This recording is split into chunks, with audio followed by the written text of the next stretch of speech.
High বন্ধুরা, তোমরা সবাই কেমন আছো? আমি খুব ভালো আছি। আমার একটা ডেইলি মিনি ব্লগে তোমাদের স্বাগত। সকালে উঠতে উঠতে তখন প্রায় 8:30 বেজে গেছিলো। আগে যখন টিউশন পড়াতাম তখন আমি 7টা থেকে 7:30টার মধ্যে উঠে পড়তাম।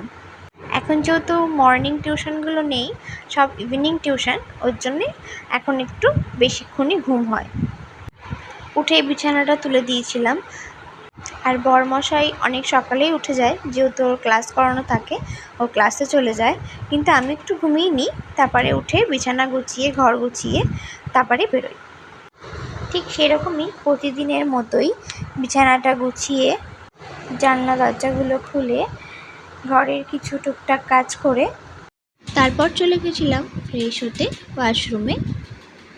এই যে আমার রুম, নিজের পছন্দ মতো সাজানোটা আমার একটা স্বপ্ন ছিল। ফ্রেশ হয়ে চলে গেছিলাম ওপরে। দেখছি বাবা সানডে বলে একটা সুন্দর রেসিপি করেছে নিজের হাতে, পমফ্রেট পাতুরি। জাস্ট অসাধারণ হয়েছিল খেতে। নিচ থেকে এসেই স্নানে চলে গেছিলাম। কিছু নিজের জামা কাপড় ছিল, সেটা কাচাকুচি করে স্নান করে নিয়েছিলাম। কাচাকুচি খুব একটা আমার নিজের করতেও হয় না, রত্নাদি যিনি আছেন উনিই সব কিছু করে দেয়।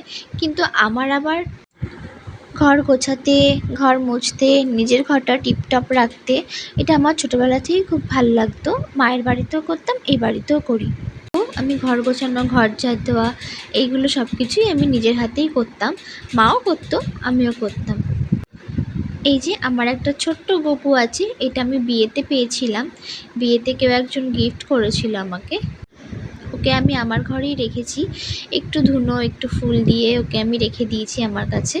ওপরের ঠাকুর ঘরে মাই পুজো দেন, মাই সবসময় পুজো দেয়।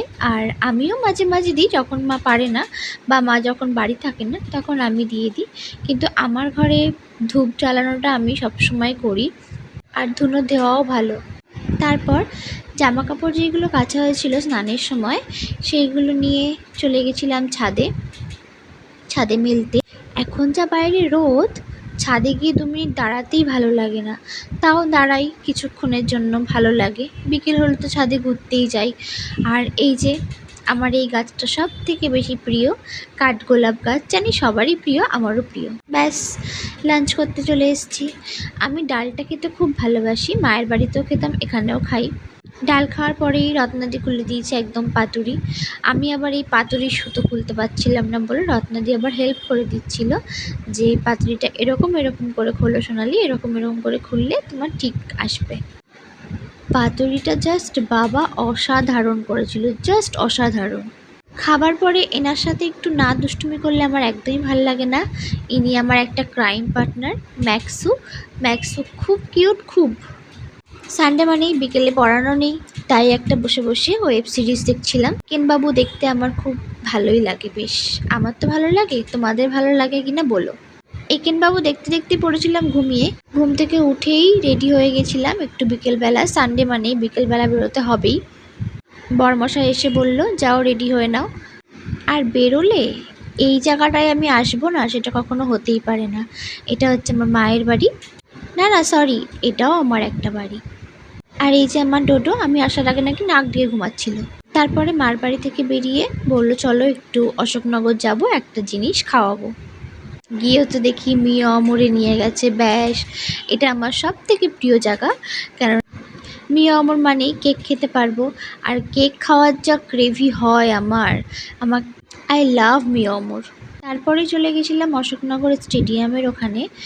একটা দিদি দেখলাম মাটন ঘুগনি নিয়ে বসেছে, সুন্দর টেস্ট ছিল। জাস্ট ফার্স্ট টাইম আমি ট্রাই করলাম, খুব খুব সুন্দর ছিল। আমার তো খুব ভালো লেগেছে, ওরও খুব ভালো লেগেছে। তারপরে ঘুগনি খাওয়া শেষ করে আমরা বাড়ির দিকে চলে এসেছিলাম। টাটা বন্ধুরা, আজকে এখানেই শেষ করলাম।